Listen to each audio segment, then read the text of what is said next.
দেখেন কত সুন্দর কালার এসেছে, অসাধারণ।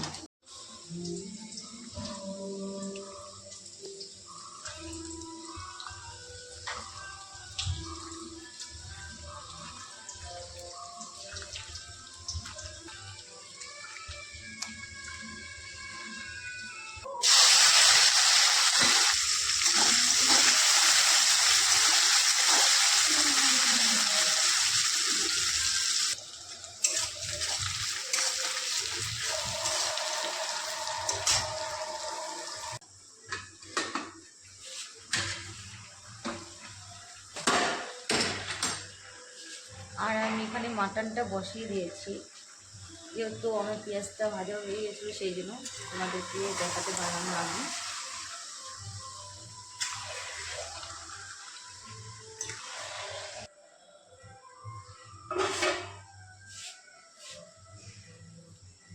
আর এই জায়গাটা দেখো, আমি মানে তেলটা আলাদা করে রেখেছি, তেলটা আমি পরে দিব, মাংসটা কষানো হয়ে যাবে তারপরে তেলটা দিব, কারণ আগে দিলে তেলটা গলে যাবে, সেই জন্য কিন্তু আমি তুলে রেখেছি পরে দেওয়ার জন্য।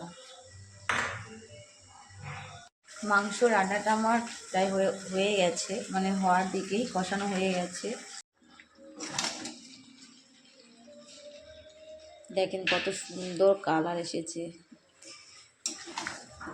অসাধারণ।